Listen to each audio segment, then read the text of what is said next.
Therapy dogs are specialty trained dogs that provide affection, joy, comfort to people in a variety of settings. They've been scientifically shown to help people reduce their heart rate and reduce stress hormones. Just sitting and petting a dog can actually really help them calm. The airport is really all about quick, uplifting connections with people from all over the world. It's an environment that's really fast-paced and busy and very unpredictable. There's kind of a frenzy in the air of uncertainty with people traveling, and it's definitely more chaotic. One of the most important things with a therapy dog is that they remain undistracted and very focused and very calm. My favorite part about volunteering is helping people become more relaxed and enjoy their experience here at the airport and help them be more prepared for a stress-free flight. They have all kinds of wayfinding questions, from where the best lounge is, where's the best restaurant, where the bathrooms might be, where an ATM might be, how do I get to S gates, how do I get to N gates. All those questions, we're right there to help them. If you want to volunteer, it's incredibly rewarding. It's just a unique way to kind of show love, joy, and kindness to people. Right, a bunch of people that might or might not be in need, who just needs a little puppy love before they get on their airplane. I love being a wealth of information for those travelers because we do want to make Seattle the best airport in the world.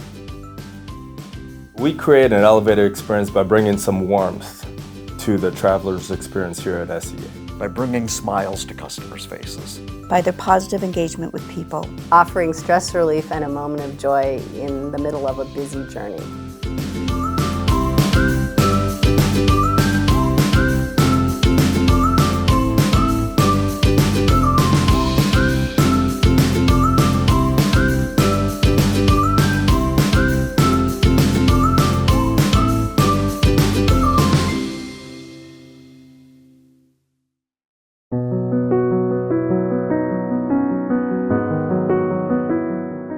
My name is Sherry, and my pup is a golden retriever. His name is Henry. There was a gentleman that we met about a year ago. He had a brain injury. He was at the airport. He was coming from the East Coast, connecting in Seattle to Ketchikan. And his wife, he was having a post-traumatic stress event. His wife was panicking. He wasn't going to be able to make the connection. And his wife brought him over to Henry. And he spent probably about 15-20 minutes hugging Henry. It was just so sweet. It still brings tears to my eyes almost. And he was so grateful that he said, you know, Henry made my day. And he was able to continue on, make his connection to Ketchikan. Then a year later, we saw him again. Same thing, and it was a wonderful experience.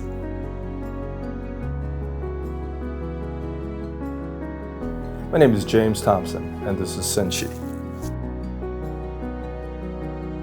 There was this gal that was traveling to Seattle, and she was going back home. She came to Seattle because her father, unfortunately, had passed away. And she looked at Senshi, recognized her as a kind of dog that her father had, and immediately brought back a lot of memories, warm memories. And she sat right down next to Senshi at Central Terminal where we were stationed. And she just started crying, and I said, hey, take all your time. And since she senses this, and she leans into her and stays with her, doesn't move, and about 5, 6, 7, 8 minutes later, she got up, she smiled at Senshi, thanked me, and took off and said that that was a wonderful experience for her.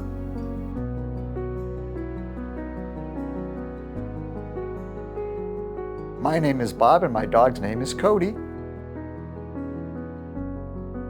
One of my favorite customer interactions was when a lady came up to me and said that her son was autistic and also mobility impaired, and asked if we could go to the gate to visit him since he couldn't come visit us. Afterwards, she emailed and said that it calmed her son down and they were able to travel with no issues at all, and she was very grateful. And that was one of my favorite visits. My name is Val Weichman, and my dog is Kina. Keena and I recently, we met this retired New York City police officer, and he told us about his lifelong love of dogs. He'd had several dogs and he'd just lost one, a poodle, recently. Then he talked a little bit about his service in New York City, and he was there during 9/11, and he had lost 5 of his friends and watched the towers come down. And then a couple years later, he started getting cancer, and he was telling me that he'd had several different kinds of cancer. And I think he just wanted to sit with Keena, and it was interesting because he was sitting with her and just really calm and petting her, and then this whole story just kind of came out while he was sitting with her, and it was just really kind of an honor, I think, to meet him, you know, just this hero, and have him sit with Keena and find some comfort with her. So it was great.